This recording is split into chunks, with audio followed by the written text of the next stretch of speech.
there has to be some common sense.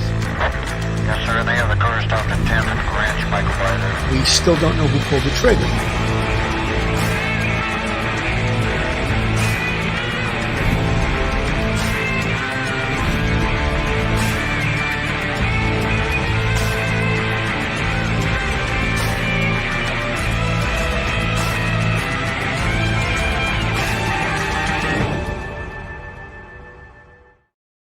Hello, everyone, and welcome to Police Off the Cuff, Real Crime Stories. I'm your host, retired NYPD Sergeant Bill Cannon, a 27-year veteran of the NYPD. Folks, we have a pretty interesting story tonight, and it involves the release of a new movie. And the new movie, according to the New York Times, I'll read it. It's a film about child trafficking, and it's taking on the summer blockbuster, Sound of Freedom, a film championed by the right, was behind only Insidious, The Red Door, and Indiana Jones and The Dial of Destiny at the box office last weekend. Sound of Freedom, a thriller starring Jim Caviezel as a federal agent who takes on child traffickers, will not be the summer box office biggest hit, but it may be its unlikeliest. The film, whose distributor Angel Studios, and again, folks, this is from the New York Times, as written yesterday, has a big success with The Chosen, a streaming series about the life of Jesus, was the third most watched film in North America last weekend. Its 19.7 million weekend take was behind only the horror film Insidious, The Red Door, which made 33 million its first weekend, Indiana Jones and The Dial of Destiny, which made 27.4 million in second. Sound of Freedom is based on a true story. Caviezel plays Tim Ballard, a U.S. Department of Homeland Security agent who investigated pedophiles. Ballard later founded the anti-trafficking group Operation Underground Railroad, became a frequent guest on Fox News, and was appointed by former President Donald J. Trump to a federal advisory panel on human trafficking. Some critics say the film appeals to the QAnon movement, I don't know what that is, which posits a false conspiracy theory accusing progressive elites of pedophilia. The Guardian called QAnon adjacent thriller. A Rolling Stone article said that its mainstream accessibility makes it valuable as a recruitment tool. In an interview, Neil Harmon, Angel's chief executive, said, "Anybody who watches this film knows that this film is not about conspiracy theories," adding, "It's not about politics." Our position here is we're not, neither one of us, myself or Mike Geary, who's on with me tonight, have seen the movie yet. What we're amazed at is that a movie about children that are being kidnapped and taken in against their will for horrendous purposes, that there's this type of pushback toward this film. And I find that a little bit hard to believe. Like, what? Isn't this a good thing that a former Homeland Security undercover agent that did 12 years with Homeland Security and worked in a unit that tried to protect children, and now he's doing this privately, and with his stories and with the cases that he's worked, they made this movie. I find it a little strange that all of these magazines, all conspicuously on the left, are pounding at this movie as if it's a bad thing. I don't understand how this is considered to be a bad thing. And again, full disclosure, I did not yet see the film. I intend to see the film. But from our perspective, from what we've read, I've watched interviews with Jim Caviezel and Tim Ballard, and I'm just wondering, what is the motivation for these Rolling Stone, MSNBC, CNN, to beat down on this movie with such a vengeance? I just don't get it. With me tonight, joining me is retired NYPD Sergeant, professor at Albertus Magnus, law degree, an overall great guy, Mike Geary. Mike, welcome to the show tonight. Hey, Billy, thank you very much. Thank you for having me on. You know, Mike, you just obviously were listening to what I said. And what is your feelings on this? Do you understand why all the pushback on this movie? Billy, again, neither you nor I have seen it. I intend to see it. I do like a show or a movie where the police get the bad guy in the end. And the fact that it is true crime, it is actually based on real events and the real character, and set up this foundation to rescue children is actually presently doing it. I find that uplifting. And if someone wants to say that there are some inaccuracies with the way that the FBI works, or the way that Interpol works, or the way that Homeland Security works, and it's really kind of silly in the way they do their procedures, if you want to argue that, fine, you can go right ahead. I have no problem with that. But once you start talking about it's a uh, QAnon, and I'm not exactly again sure exactly what QAnon is. I know it's people say QAnon is some sort of group that promotes conspiracy theories. I don't know, but even take the politics out of it. Is it a good movie? Is it uplifting movie? Is it accurate in its portrayal of what goes on? You know, child trafficking, like human trafficking. These are throughout the country, and throughout our country, and in Europe, and in the Middle East, and in Asia. It's all organized crime type of thing. So there are conspiracies to engage in this sort of behavior, and it's a terrible topic. It involves child labor. It involves slavery. It involves sexual abuse of minors. And you as a parent, and I as a parent, and Phil as a parent, um, we believe that this is one of the top priorities for any administration or anyone in power to try and stop this sort of thing. And anyone who produces a movie and shows these sort of efforts and actually are based on true stories and real people, I think it's a thumbs up, with no brainer thumbs up. I'm not sure why anybody would gang up on this movie. What are they afraid of? Mike, one of the things that I don't understand, and again, people will accuse us of being political. And I tell people, look, it's impossible to talk about policing without using the P word, politics, because there's no entity that's more affected by politics in this world, in this country, than policing. Policing is affected, the government sneezes and the police get pneumonia. That's the old expression, Right. And we are so affected by it. So I don't understand, again, when they have these open borders and people just come pouring through and they don't vet them. Unaccompanied minors. Who is accompanying these minors? I'll tell you who. The cartels. And you could say, oh, that's a conspiracy. It's not a conspiracy theory. If you do police work, where there's smoke, there is fire. And all these idiots at these left-wing magazines, Rolling Stone and MSNBC and CNN and all of these, they are choosing to close their eyes to this and believe all the crap. They should go to the border and take a look at it and believe these heroes, Homeland Security, Border Patrol, who've been crying for help for years and get none. Look, you could look in your own neighborhood. Go look in your own neighborhood and answer me this question. How many Korean massage parlors exist in your neighborhood? They're all over the place. They're all over the country.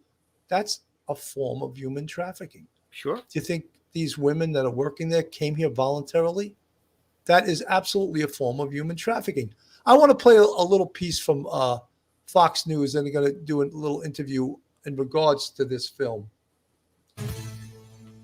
The Sound of Freedom is the new movie shedding light on the fastest growing criminal enterprise in the world, human trafficking. The film tells the true story of Tim Ballard, a DHS agent who quits his job and dedicates his life to rescuing missing children. It hits theaters on Tuesday, July 4th. You can buy tickets now at angel.com/freedom. Jim Caviezel plays Tim Ballard in Sound of Freedom, and he joins us now. Jim, it is really an honor to have you on today and talk about this film. So first and foremost, I watched it. I will say that it is a thriller. It is a crime story. And so if you love that genre, you're going to be satisfied. But let's not lie, it is a tough topic. And I had to gird myself to watch it. I'm glad I did. Why did you want to do this film? You get a lot of film offers. What have you learned from this film about what is driving this child sex trafficking? Well, obviously the money. It's $152 billion a year business, and to put that in perspective, that would be every NFL Yeah. football team, pro sport in the U.S., also World Cup soccer, and then sending your kid to college. Every 18-year-old gets to go to Stanford University for 4 years. Yeah. That would be $152 billion. What is your hope for this film? Well, right now, we're looking for 2 million people to come to the theater for the 2 million trafficked children. Now, it's a lot bigger empire than that because there's organ harvesting and all of that other stuff. Can we end this scourge? I mean, it is the most evil thing on the planet. Well, you got to start with having a south border. Okay, we don't have a south border. And that means we're, celebrating 4th of July. We're complicit in it. There's no question about that. But and the media needs to go down there. Why don't they go down there? They need to meet these agents. It's horror. Yeah.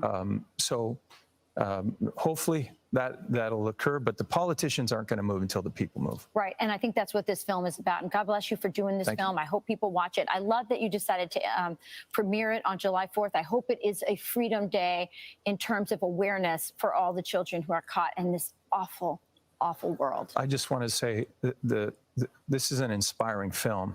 And one of the most inspiring moments is when this former trafficker turns to me and says, when God tells you to do something, you don't hesitate. Yeah. Again, it's an honor.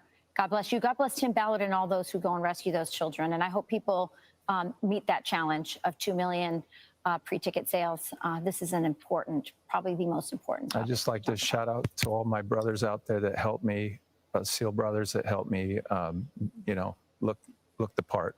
That's right. All right. Well, you look the part to me. All right. Sound of Freedom. So they're amazing. One of the things was this movie was made in 2018 and it wasn't released till now. One of the reasons was COVID. Right. Another reason was they didn't have the money. They ran out of money, and they, again, much like Mel Gibson, who filmed The Passion of the Christ, and no one in Hollywood would touch it financially. Mel Gibson financed it himself, and the movie wound up making over $1 billion. I don't know what his cut of that was, but he owned most of it. But in this, for some reason, no one would finance this movie. So they had to put it out, and it was delayed as to when it came out. And even now, it's not supported by the motion picture industry. So they have to pre-sell it. They have to pre-sell the tickets in order to bring it to a theater or multiple theaters. Now, maybe since it's made, I believe, $40 million in the opening weekend, and I could be wrong with that number. That's what I'm hearing, $40 million. Maybe now Hollywood will pay attention and open it in more theaters. Billy, it's all about the money. That's when, for Hollywood and the culture of Hollywood, and they release movies that they think will make money, whether or not they think it's inspiring or not, or whether it's a wonderful movie or not, or it's trash. They want to make money. It's an industry. Human trafficking, slavery, it is the oldest profession in the world next to prostitution. It makes money. There's no single culture, no single continent, probably very few countries that have not been affected by slavery in one form or another over the centuries. It's all about money. It's all about borders. And Caviezel brings up a good point. We don't have a southern border at all. It's wide open. It's a region now. It's not actually a border. Texas doesn't have a real border. Arizona, California, or New Mexico doesn't even have a real border anymore. And you have ideology, some sort of political ideology, trumping pragmatism, common sense. And the price we are paying as a nation is being borne by everyone. And as you say, you look around, you see all the illegal immigrants, and you're wondering, hey, look, my grandparents were immigrants from Europe. They come here legally, and it's fine to sneak across the border and then be aided by the Department of Homeland Security. When they talk about captures at the border nowadays with the new administration, they talk about capturing people and then they bring them to hotels. They don't capture them and bring them and send them back over the border. And keeping them on the other side of the border. It is a cluster freak down there. Everyone will tell you there's no organization. Human Health and Human Services is overwhelmed. New York City is overwhelmed and with this problem, and it was all due in part to our own political leaders putting ideology, some sort of ideology that they've never really explained, putting it over common sense and pragmatism, and we are all paying for it. And as you said before, who's making the most money? The organized crime part of this, and that is the cartels and the coyotes that bring these kids and these and adults to the border. And many of them die, many of them drown, many of them are sold into prostitution, many of them are working hours, more hours than you could ever imagine. A kid working before any of the child labor laws were put into effect 150 years ago. I dare anybody to read the book The Jungle by Upton Sinclair and see what child labor was like back in the late 1800s. We are at that point today in America again. We've actually regressed. Absolutely. One of my friends in the chat, Lizzie Herzberger, thank you so much. Bill, thank you for covering this movie. Thanks also to Professor Michael. I have not watched this movie, but I plan to view it this weekend. Been mentally preparing for it. I'm sure it will be. Yeah, it's going to be, from what I hear, it's not the easiest movie to watch. It's Mike, you raised a great, and Lizzie, thank you for that comment. You raised a great point. Slavery still exists around the world.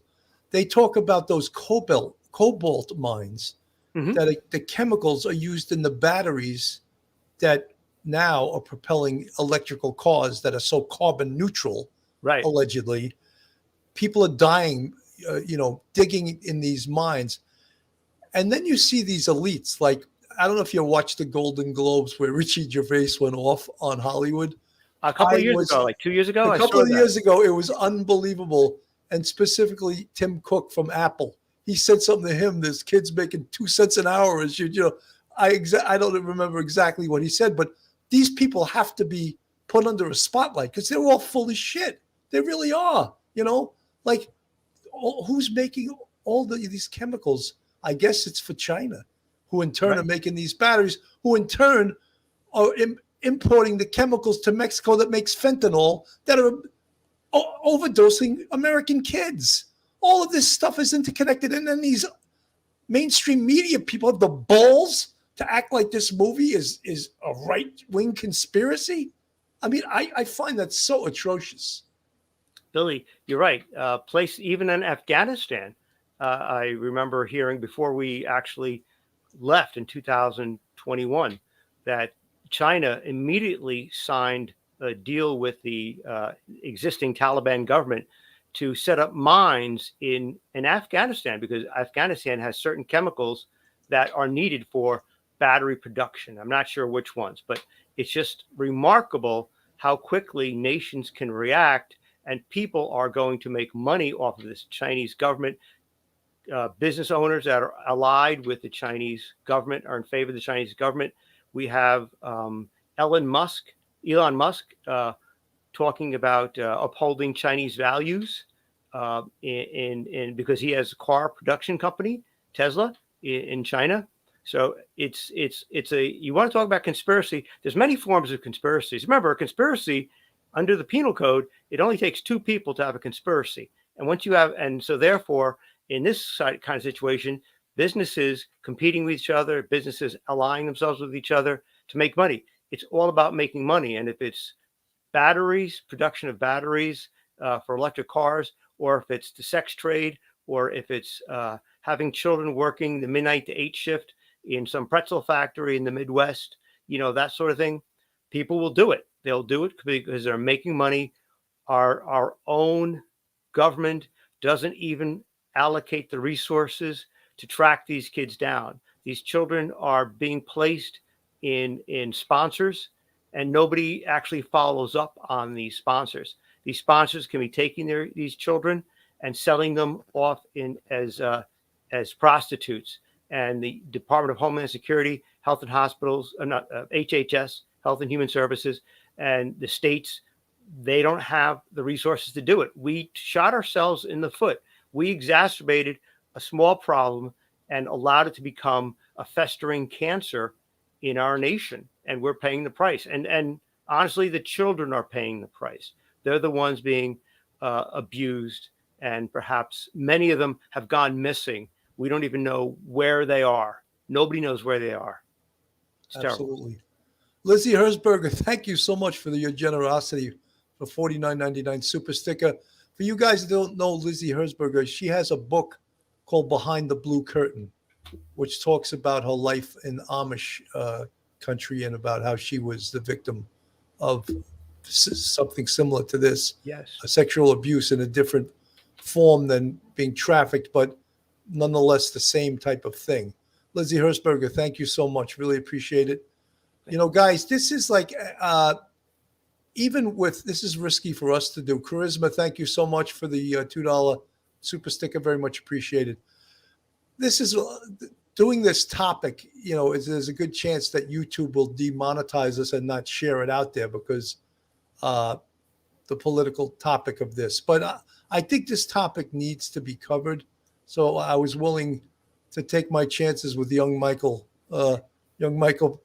Gary, Professor Mike, Attorney Mike, retired MRPD Sergeant Mike. I am younger than you, Bill. I think you are a little bit. Yeah, I hate to admit that, but I think you are. I want to play a little bit of Jesse Waters here.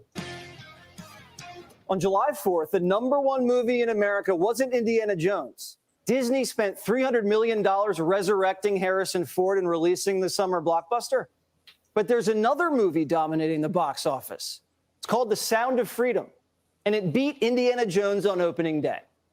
The film's based off the true story of Tim Ballard, a former Homeland Security special agent who saved kids from an international sex trafficking ring.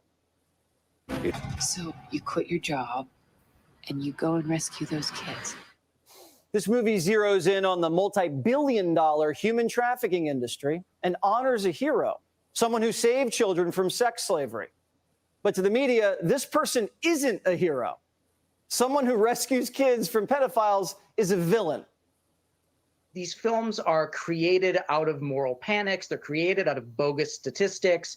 They're created out of fear. And with something like Sound of Freedom, it specifically is looking at QAnon concepts of these child trafficking rings that are run by the high-level elites. For some reason, the entire media is smearing this movie as a dangerous conspiracy theory.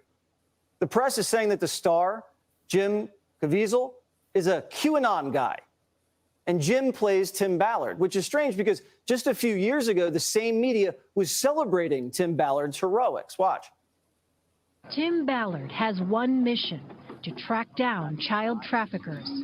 4 months ago, Colombian authorities asked him to investigate a tip that children were being sold there as sex slaves. Within a half hour, this individual walks up to me, starts asking me what I'm here for, what I want, and within minutes, he says, well, I've got kids as young as 11 years old. So why is the media warning people not to see a movie about child sex trafficking that's based on a true story?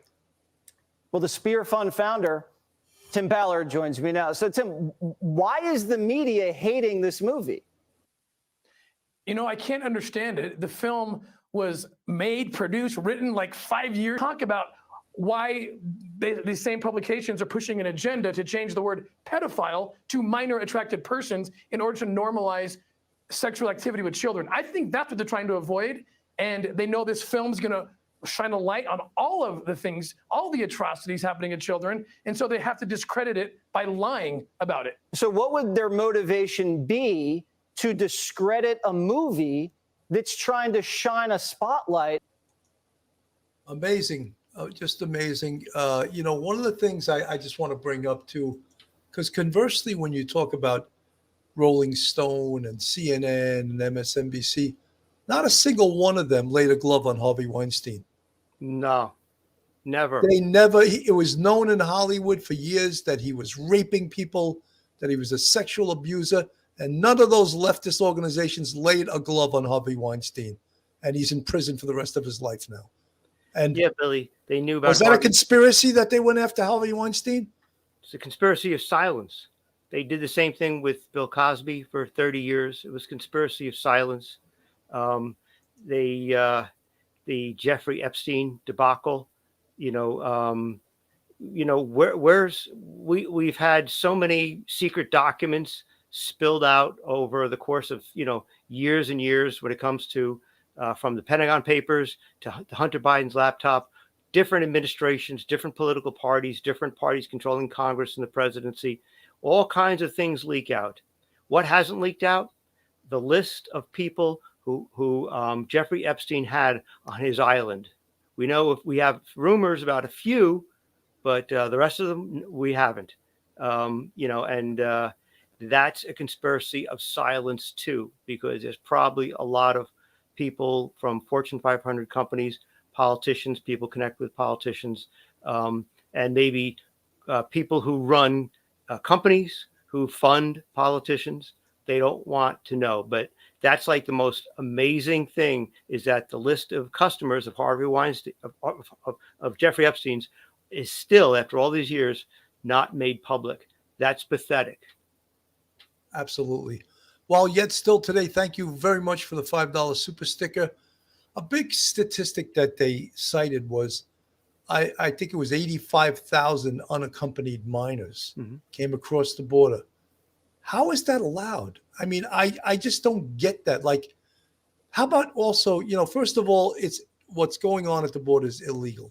What's going on in sanctuary cities is illegal. All right. New York is a sanctuary city, my hometown. What New York City's doing is illegal. It's against federal law. No one says that. They just act like, oh, this is the land of the free and the whole. Yeah, it is. When you come into the country legally, there's not a country on this earth that allows illegal immigration. And this is the results of it. Illegal immigration is child trafficking, is human trafficking. Another part of this child and human trafficking is bringing kids into this country that wind up in the labor force at the age of 14 years old. Right. And they wind up working dangerous labor jobs that their age precludes them from doing if they were an American citizen.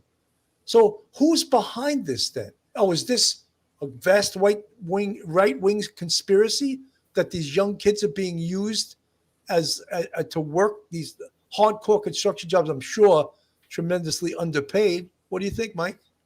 Yeah, Billy, come on. It's all about, as you know, it's all about the money. It's all about the money, and you follow the trail of the money to see, who's in charge. I remember when I became a police officer in 1982. Mayor Koch, Ed Koch, was the mayor, and he was a great supporter of the police.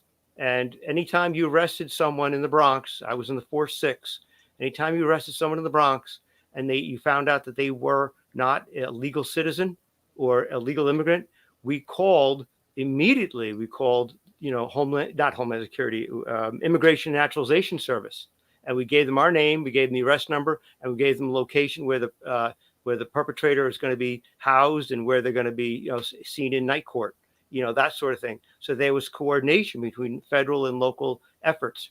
You see states like Massachusetts, and people have signs in their lawn that say, no human is illegal on the planet until 50 of them get flown up there onto Martha's Vineyard, and then so they didn't receive them too well in Martha's Vineyard, did they? I don't think there's a single one left there. No, and they mobilized the National Guard against them and got them the hell out of there. Yeah. Look, the budget, New York City's budget, has got a huge hole in it because we have to spend hundreds and hundreds and hundreds of millions of dollars putting up these immigrants, wherever and people don't even want to use the term illegal immigrant. They just want to use the term immigrant, where these illegal immigrants are in 4-star hotels in Midtown Manhattan.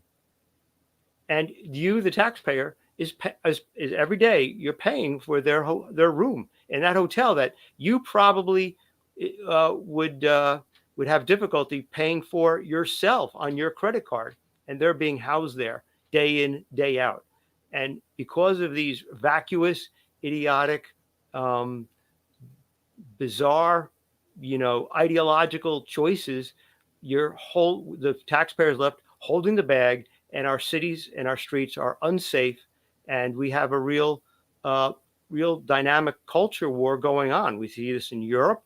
with different when cultures clash, and it's causing all kinds of strains across the entire, government structure, state, local, federal, and we're swamped. We can't handle it, and it's a self-inflicted crisis, and we did it ourselves. Absolutely. New York Turtle 89, thank you for the $5 super sticker. Here's my VIG so you don't extradite me for impersonating an NYPD officer. Keep up the excellent work and God bless you all. Thank you, New York Turtle 89. Folks, this is Police Off the Cuff, real crime stories. If you like real crime, true crime, from a police perspective, then you're in the right place. And if you're not subscribed to us, shame on you. Go to our YouTube, hit that subscribe button, give us a thumbs up, and ring that bell. And if you want to support us, we have a Patreon with 3 different levels, and we also have a YouTube channel membership with 5 different levels. You see the folks in the green font. They're part of our friends, our fans, our subscribers, and they really appreciate. They're part of the Police Off the Cuff family that we have here. Mike, you sent me this video, and I remembered this from years ago. Yeah. Let me just play it. And so this is nothing that is that new, except this was when they were actually sneaking into the country. New York City and federal officials are tonight trying to find out who was responsible for trying to smuggle hundreds of illegal Chinese immigrants into the United States aboard a small freighter which ran aground on a New York City beach early this morning. At least 6 are known dead. Scores were hurt. Immigrants described to authorities a horrible journey. 100 days at sea in the cramped freighter with little food. ABC's Bill Blakemore has details. Approximately 300 illegal immigrants from Asia are thought to have been packed on board the small freighter. It was discovered at about 2 in the morning aground off a city beach on the Atlantic, just east of the entrance to New York Harbor. Some were already on the beach. Some could have already disappeared into the city. Others were jumping into the heavy surf, clutching belongings in sealed plastic bags with sealed containers as flotation devices. I guess they thought that they had to bail out immediately, and they just grabbed whatever they thought could float. They were hanging onto 5-gallon jugs. 6 people are confirmed dead, apparently drowned in the last few yards of their long trip from the other side of the world. Whether everyone else who tried to swim made it may never be known. There's no reliable passenger list, and rescuers say there was a strong riptide and undertow out to sea. More than 20 were taken to local hospitals. After inspecting the ship, named the Golden Venture, health officials reported the possibility of tuberculosis. Survivors were asked to wear face masks. By early afternoon, 236 had been detained in buildings at the beach. Immigration officials say these aliens or their families usually promise smugglers $25,000 to $30,000 for such a trip. But if no one comes up with the money, the aliens are sold into forced servitude, usually restaurants for about 7 or 8 years worth of service. In effect, slavery here in the U.S. That's right. Immigration officials say these would-be illegal aliens come from the Fujian province in southeastern China, where at best they earn about $80 a month. Word has spread to the 4 corners of the globe that it's very easy to come to America, claim asylum, and then nothing will happen to you, even if you don't deserve asylum. And now he's a proponent of open borders. Here he is. This is years ago. He's against it. Now he's changed. He had a little more hair back then. His hair was brown and not gray, but he totally did a 360. And never show up at the hearing. Officials are worried about a recent pattern of increased illegal immigration from China, but they say it's unusual for so large a people smuggling operation to try to sneak ashore so close to the Statue of Liberty and within plain sight here of the Empire State Building. Bill Blakemore, ABC News. Yeah, remarkable, right? I think that was 1993. Yeah, So, I remember that. Yeah, I remember it too. And you know something, it was like, back then it was like, I wouldn't be surprised. Well, the term we learned in school when slavery happened in this country was a term called indentured servant. That's right. And that is being used to this day, where a business will have someone brought over, say, from China or another country, and you owe us 7 years. We're going to put you up in the disgusting back of this restaurant. You're going to sleep there, and you're going to work 14 hours a day for 7 years, and then you have your freedom. You can do whatever you want after that. Yeah, Billy, this goes on day in, day out in restaurants, in large cities and small. in wealthy restaurants, in the upper class restaurants, and some of the poorest restaurants. If anyone is interested, in particular in the Chinese exploitation of labor, there's a book called Snakehead, written by Patrick Keefe, and it was an excellent book about one particular organization investigation and all of the ups and downs and how long it took, and in the end, was justice really served? And it's all about the money. It's all about the indentured servitude. They bring these people over. They've got nothing. And so they have to work it off, and they'll work it off if they're young men and boys. They'll work in construction. They'll work in a factory, making cookies, loading boxes and pallets. Usually, 10 o'clock at night to 8 o'clock in the morning. They're not going to school. There's no health and safety inspections. There's no federal authorities checking these plants out, like in Michigan or places like that. There's no state people. The labor unions are all non-labor entities. So there's not even unions that could complain. And the girls, if they're not being domestics or working in restaurants or sewing in sweatshops that you and I have seen down in Chinatown in Lower Manhattan, they're sold as sex slaves. And that's just a brutal reality of it. And we are afraid, or there are people in our government, in our own body politic, our own people, civilians, us 300 million Americans. There are many people who don't even want to take a look at what's rotting under the floorboard. They don't want to take a look. Absolutely. Joe Laverick, thank you so much for the $5 super sticker. Changing the name of pedophile to something else as to not offend them. So very wrong. Call them what they are. Absolutely. That's right. Call them what they are. I think that's what this movie in some way is trying to say, that there is an underground population of pedophiles and people that run these child exploitation, importation of children, and even in other countries. Mm-hmm. There's American pedophiles that travel to other countries to have sex with children. Oh, yeah. And that's horrific also. This is the real Tim Ballard in which this movie was based, speaking to the Senate Judiciary Committee. This was in 2019. I want to play a little bit of this. Simple economics. The United States is one of the highest, if not the highest, consumers of child pornography in the world. We are the demand for child sex. As such, traffickers around the world seek to bring children to the United States where they can sell them for sex and make a lot of money.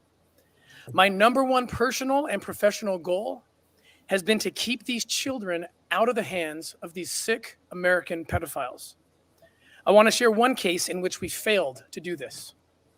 The victim was a foreign-born child around 12 years old, who we will call Lily. Lily was kidnapped south of the border. She was then taken along with several other children her age and smuggled into the United States, not through a port of entry, but rather through a part of the southern border without significant barriers or a wall. Lily's traffickers easily transported her to New York City, where she was raped between 30 and 40 times a day. And this is not atypical at all for a case like this. She believes that she alone was raped over 20,000 times between the age of 13 and 17 right here in our country. She eventually escaped, and my foundation is now caring for her as she prepares to testify in federal court against her captors. In accordance with U.S. laws, Lily, as a survivor of sex trafficking, she has been granted legal status, and we're helping her to complete the process of becoming a U.S. citizen. The U.S. Attorney's Office has requested that we not publicly share any more details about this case, as it's going to trial later this year. Recounting her experience, and this is key, Lily has often asked me a simple yet powerful question. Why was there no wall or barrier on the southern border for me? A barrier would have saved me. What is she talking about? It's pretty simple what she's talking about. During a time of crisis or emergency, each of us knows to call 911 because 911 bridges the gap between bad guys trying to hurt us and the good guys coming to help us. Lily knows that strong barriers would have likely forced her captors to take their chances at a port of entry, thus placing her face-to-face with well-equipped and well-trained officers who are looking for her, looking for children who are being trafficked. I would have yelled out to one of them, Lily told me regretfully. Instead, I was raped over 20,000 times. Contrast that case with another case I was the lead agent on. The trafficker was an American named Earl Buchanan. He kept children, both little boys and girls, in San Bernardino, California, where he lived, and where he repeatedly raped them and filmed it for his child pornography collection. On the night of July 3rd, 2006, Buchanan was attempting to smuggle a 5-year-old Mexican boy through the Calexico, California port of entry. Fortunately for the boy, he was coming from the Mexicali, Mexico region, which is blocked by miles and miles of significant border barriers. This compelled Buchanan to take his chances at the Calexico port of entry, where a U.S. officer had the opportunity to look Buchanan in the eye, detect that something was wrong, identify the child locked in the van, liberate that child, arrest Buchanan, who is now spending the rest of his life in jail. Subsequent to that arrest, almost a dozen other children, many undocumented migrant children, were rescued and liberated. As I compare these two cases and dozens just like them that I worked personally as a federal agent, and I've submitted examples of these in my full written testimony, my conclusion is that we have a much greater chance of catching human traffickers and liberating their victims at a port of entry than we do where there is no barrier. I've been quite surprised of late to see politicians and others who are opposed to building barriers and walls hail the successes of drug seizures and rescues at ports of entry, and using those successes to say, see, we don't need walls or barriers, we have ports of entry. The bad guys come through ports of entry. In fact, we don't have ports of entry without walls. The walls are the thing that compelled Buchanan to take that child into the port of entry in the first place. From his vantage point on the night of July 3rd, 2006, with this poor slave child captive in his van, he only had one choice, the port of entry. And that was thanks to the border wall that existed where he happened to be working his evil works. Currently, with hundreds of miles of border, too many traffickers have a choice. Sadly, we as a nation are providing them that choice. In the end, the boy was liberated and Buchanan was locked up. In Lily's case, the traffickers were liberated and she was locked up and raped thousands of times in New York City. The difference? The boy had a barrier to save him. Lily did not. Paula Felix is a former Mexican congresswoman and current senior Mexican administration official working on anti-trafficking policies for Mexican President Manuel López Obrador. I think you get the idea that this movie was based on Tim Ballard's career. One of the things, Mike, and I don't know if you had the same experience, but I worked on the same floor in the same building as Manhattan Special Victims. And there were two parts of Special Victims. One part was sex crimes, and the other part was child abuse, which, of course, consisted of child sexual abuse, child rapes, that type of thing. But people that were in that unit had to really watch themselves mentally and for PTSD, because you see things that are so horrific and that you take home with you. And if you're not strong mentally, you could easily fall apart.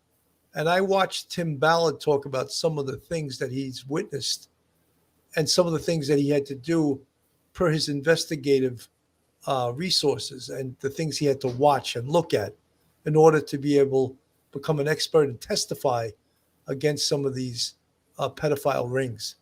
And you just have to appreciate people like this that not only put their physical self in danger, but put their mental health in danger in order to do really a thankless job like this.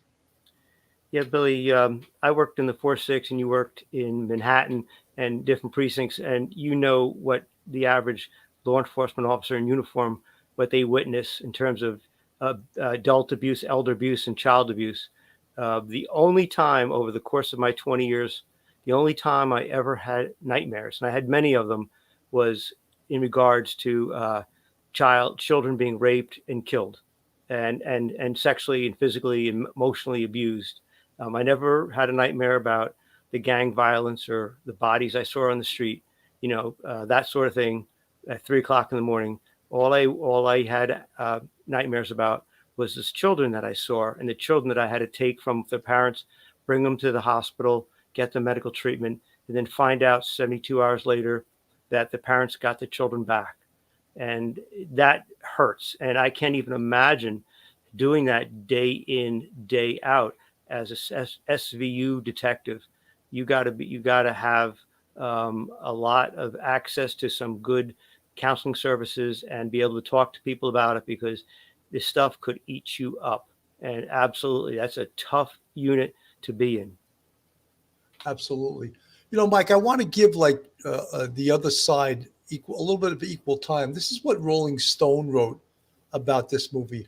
Why anti-trafficking experts are torching Sound of Freedom. The new movie offers a false perception of child trafficking that experts worry could further harm the real victims. How could it further harm them by shining a light on it?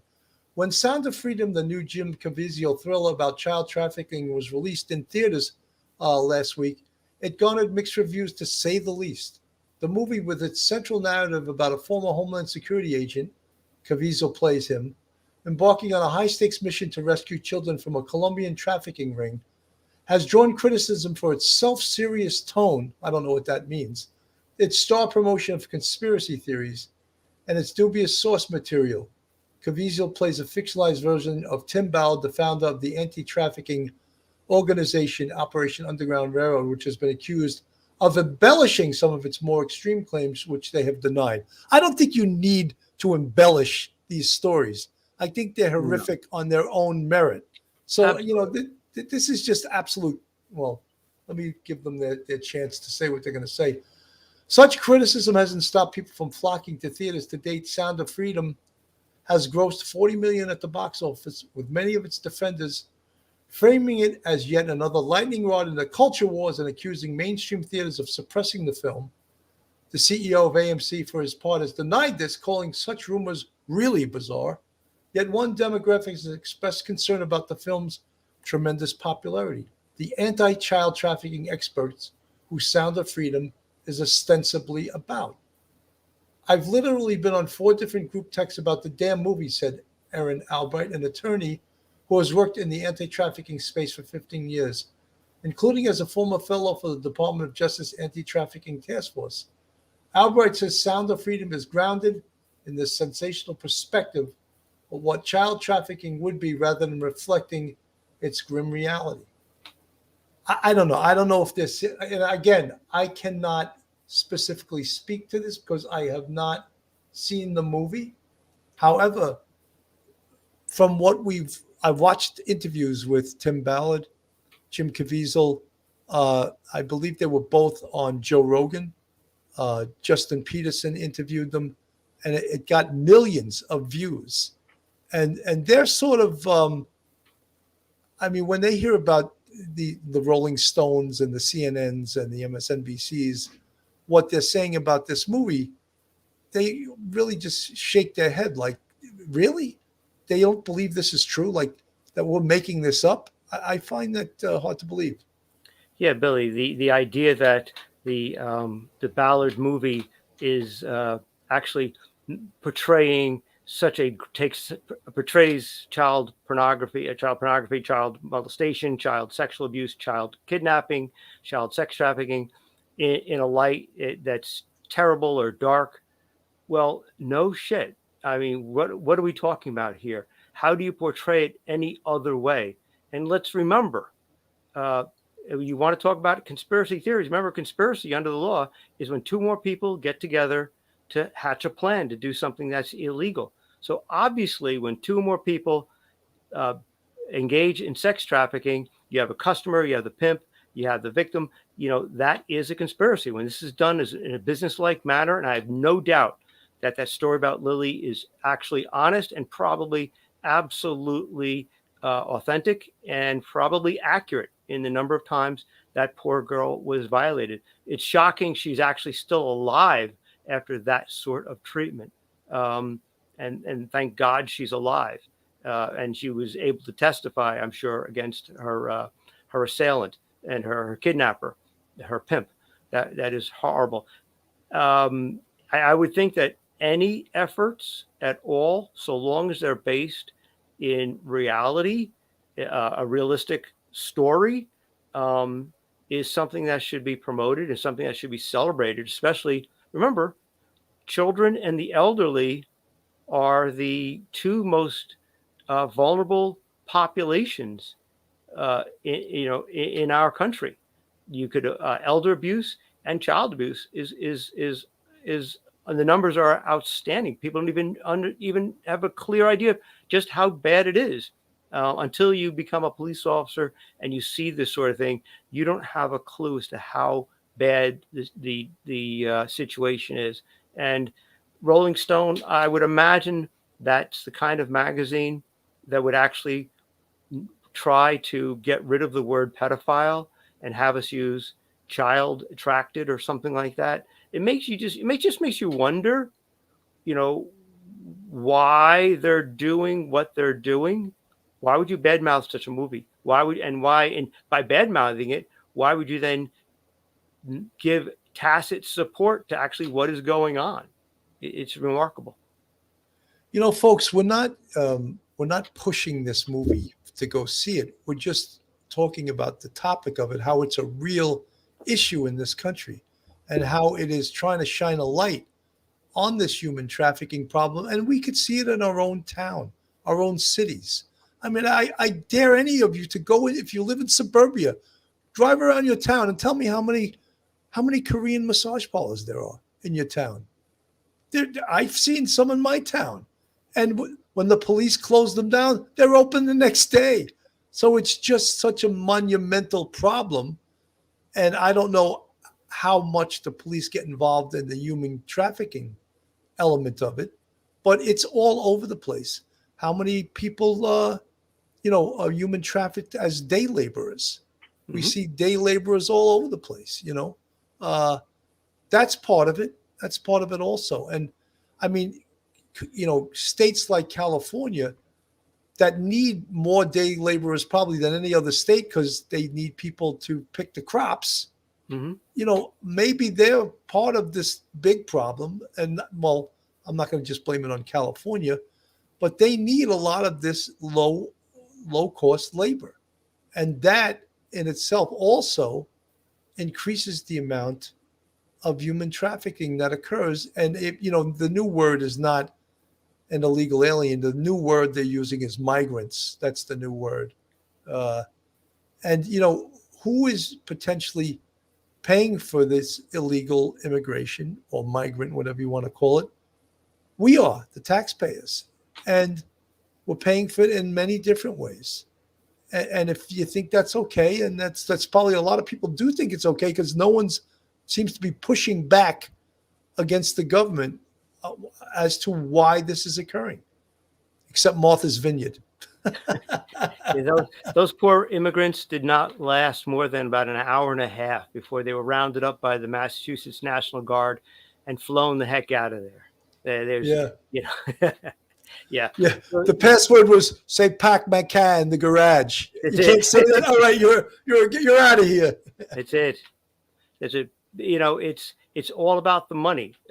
California farmers. California probably has one of the largest GDPs, and it probably ranks not only as probably one of the largest as a state, but also if California was a country, its GDP probably would be up there in the top 30%, of all nations. But it does need labor, and there's nothing wrong with laborers, temporary laborers coming to the United States and working, so long as we can keep track of them, so long as we have policies in place that support that. And then when the season's over or whatever, they go back to where they came from, that's fine.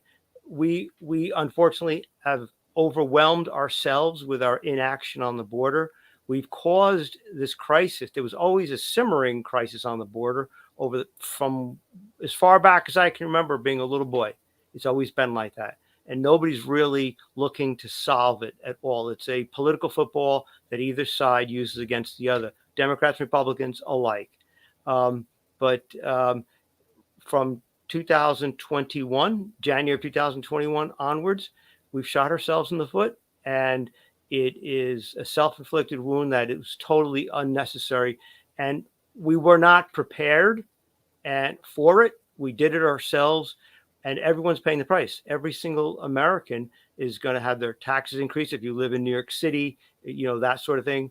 It's going to drive taxpayers to move to different states, and because different states give the immigrants different rights. Some of them get free housing, some of them get free education, some of them get free medical care, free dental care. And I think in New York, they get driver's licenses, and I think they also get to go to college for free. Now, that's something that I think I'm going to send them to Albertus Magnus, where you're teaching. I don't know if they get along too well with me, but it's remarkable, the capitulation, by our political leaders to deny ourselves our own security. Remember, when these people come over the border, there are people from not just Mexico, but South America, people from the Middle East, people from Haiti, people from all over the globe are coming across our southern border. And if you don't think there's a terrorist or two among them, you believe that reindeers fly. It's remarkable. It's all self-inflicted. Said. Mike, people in the chat were talking about it, and partially our fault. We want cheap labor. We want cheap prices. Mm-hmm. Look, we all have cell phones, right?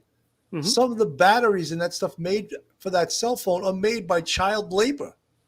And, we mentioned earlier on cobalt. Right. The cobalt mines in Africa is a form of slavery.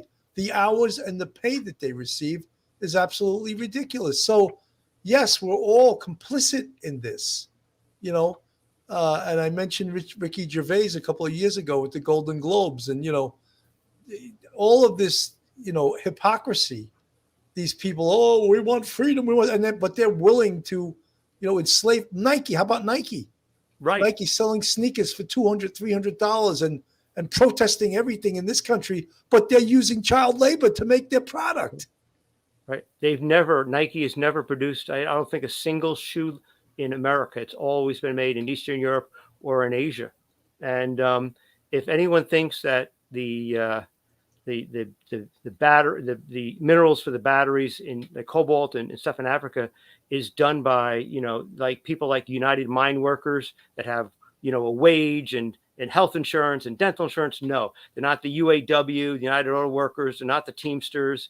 Now, these are people who are hired, and they might be making, $20 a month, and they are risking their life in permanent injury because of all the minerals that they're affecting them. They don't have safety equipment, and it's you've heard the term, working in the salt mines. That's what it is. You're ground down till you die. It's like think about what our coal industry was like in America 100 years ago, before there was any sort of safety at all. People were dying of black lung disease in their 40s because they'd been working in the coal mines for 25 or 30 years, and they can't breathe and they die.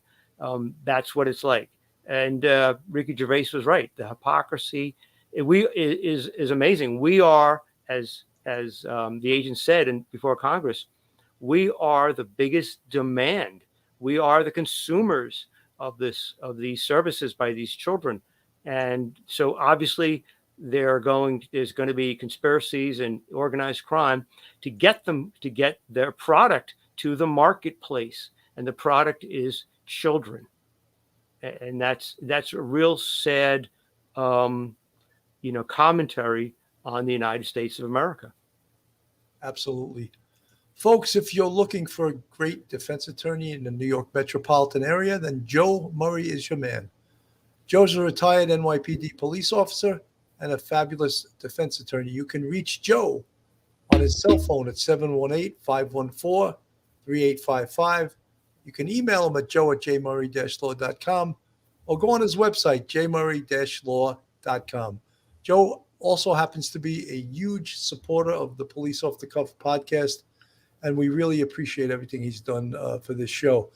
Mike, I want to see this movie, and we said right at the very beginning we haven't seen this movie.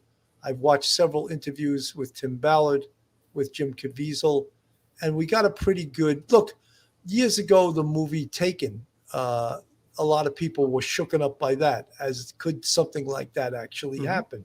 And yes, it can and it does happen. But this is more organized. This is more of an organized trafficking than what we saw in that movie. This is by, well, human traffickers, part of cartels. It's as big, you question also, if human trafficking is happening and if the importation of fentanyl is happening and our government is not doing anything about it, then in my mind, our government is not doing their job in protecting the people. And they can put a blind eye to it. I mean, I watched the congressional hearings a lot, and I watched that guy Mayorkas, who's the head of Homeland Security. I mean, just unbelievable, just unbelievable. And he's sort of the fall guy that's He is. telling everyone what the policy is. The policy is ridiculous. It's absolutely ridiculous. Billy, he's been around. He's worked in immigration for many years. He was an attorney, I think, also working to get rid of illegal aliens, to deport them. He knows what time of day it is, but he's got this job. His boss is telling him what to do and what to say, and he's doing it. If he could probably be very honest behind closed doors, he probably would tell it like it is. But he's trapped because he doesn't want to give up the job. He doesn't want to have say what it is. And what he's left saying is the border's secure. We've got 200,000 contacts, captures. They're capture and release. The Border Patrol agents are not there rounding them up for deportation, as police officers should be doing. What they're doing is they're rounding them up and putting them into buses. And here in New York, they've had secret flights coming into Westchester County Airport, 10 miles from my home, at like 3 o'clock in the morning. We've seen pictures of it, films of it. It's been on the news, and it's caused all kinds of problems. But the government, and this was when everyone was supposed to be getting their shot of COVID and wearing masks. These people are coming in unmasked, unvaccinated, and they're flying them around the country. Thank God COVID wasn't worse in America than it was. It could have been a lot worse. And our government is, and there are people from both parties over the years, they're complicit in this issue. It's really sad that this is what we have today as our political leaders who aren't actually trying to protect our republic. No, absolutely. Mike, you mentioned earlier when we were cops, when you arrested someone who was illegal, you were required to call INS. Yeah. And INS would deport them. Mm-hmm. Before I came on the job, and I won't go into the whole story, but like a month before I came on the job, I was robbed at gunpoint. And during this robbery, my brother was shot. And the perp didn't get away. I'll put it that way. We took care of business. That's why he fired at us. Fired 4 shots, and unluckily, my brother got hit. I just almost got hit. Anyway, he wound up getting a really heavy duty sentence.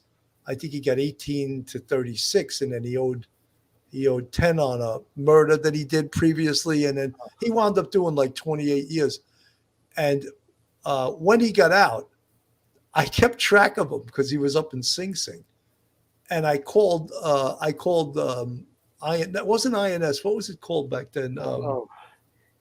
I can't even think of the name of that. Yeah. I called them up, and they used to have a TV show on these guys. I said, "Listen, this guy shot my brother in December 15th, 1984," and I explained the situation to him. They said, "He's finished." They met him when he was released from Sing Sing. They were waiting for him. They put cuffs on him, and they deported him back to the Dominican Republic, which was beautiful. And the guy got back to me. He said he went in the Dominican Republic. About a week later, he got arrested for another armed robbery. He's finished. He's in prison forever in the DR. I was Good. like, beautiful. Good. That could happen back then, but now, forget it. Oh, it was awful. It's awful. We've degenerated. We've gone backwards. Absolutely. We haven't gone forwards. Mike, final thoughts. I think, from our perspective and as police officers, we've seen, the effects of human trafficking. children, boys, girls, women. We've seen human slavery. It's not something that's from biblical times or from America in the 1700s, 1800s, and it's over now. No, human trafficking and slavery goes on today. It's gone on from time immemorial, from the beginning of civilization. It's going to continue on 1,000 years from now because it's profitable. And so, but we should, we just want to make people aware that it's going on and that our nation doesn't seem to have the political will to do anything about it on our own border. Very well said, Mike. Folks, this is not the an uplifting topic really for us to cover, but I think it was important for us to cover it. And I want to thank all of you folks that spent this last hour and almost 10 minutes with us. And I'm not trying to sell this movie, but I personally want to see it. I think it probably tells an amazing story, although a story that's, again, not something that, it's not a Disney film, put it that way. But I think it's an important story. Folks, thank you so much for tuning in.